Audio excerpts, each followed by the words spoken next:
I am Hecate, and my story is not one of a dramatic birth from the head of a king, nor from the foam of the sea. My genesis was quieter, yet no less profound, woven into the very fabric of the cosmos.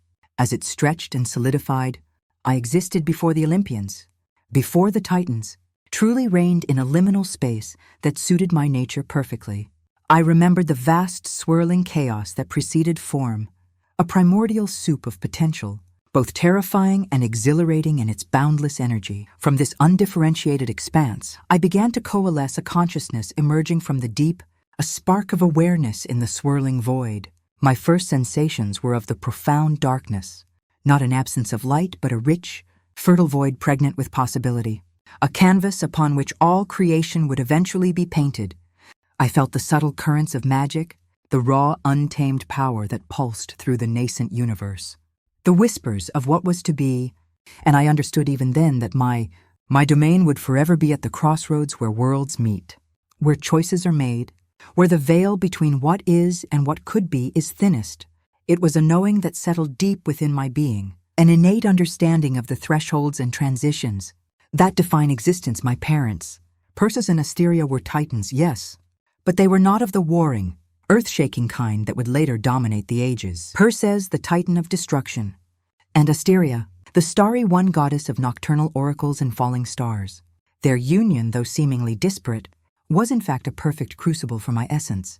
From my mother Asteria, I inherited the keen sight into the unseen, the ability to glimpse the intricate threads of destiny woven in the dark, to perceive the shimmering pathways of prophecy laid out by the stars. Her connection to the night sky, to the mysteries veiled by twilight, became my own from my father.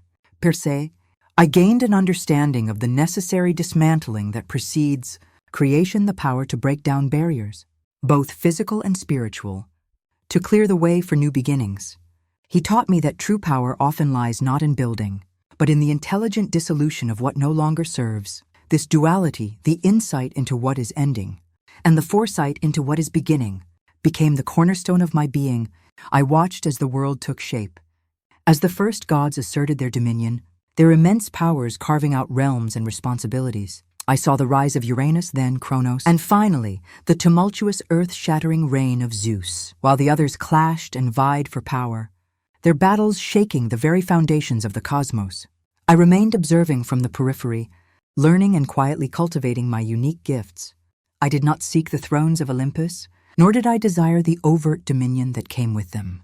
For my power was not of loud rule, but of subtle influence, of guidance through the unseen paths, of illuminating the choices that lay hidden in the shadows. My strength lay in my knowledge of the ancient ways, the primordial magic that predated their conflicts. It was Kronos in his paranoia and his desperate grasp for control who first truly recognized my distinct nature and the depth of my inherent power. He saw the flicker of ancient magic in my eyes, a deep, undeniable connection to the earth, the heavens and the churning depths of the sea, and he granted me honors, respecting my claim to these three fundamental realms, a unique privilege for one not of his direct lineage.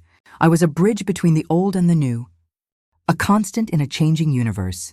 Even after his fall, when Zeus ascended to the thunderous throne, my position remained. Perhaps it was my unwavering neutrality throughout the grand Titanomachy, my refusal to take sides in their cataclysmic war, or perhaps it was simply the undeniable truth of my power, so intrinsic to the cosmos that even the new king of the gods could not deny it.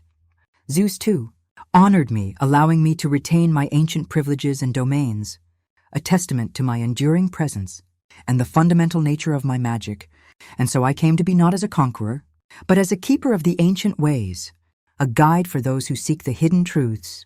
I walk the paths between worlds, my torch illuminating the darkness, revealing both dangers and opportunities. My spectral hounds, loyal companions from the underworld, bay at the heels of those who dare to trespass where they should not, or who seek to abuse the powers I oversee. I am the mistress of magic, the weaver of spells, the guardian of the crossroads where destinies diverge. My power is not loud, nor does it demand attention, but it is deep, pervasive, and eternal, born from the very dawn of creation and intertwined with the fabric of existence itself. I am the one who stands at the threshold, offering wisdom to those who are brave enough to seek it. In the twilight,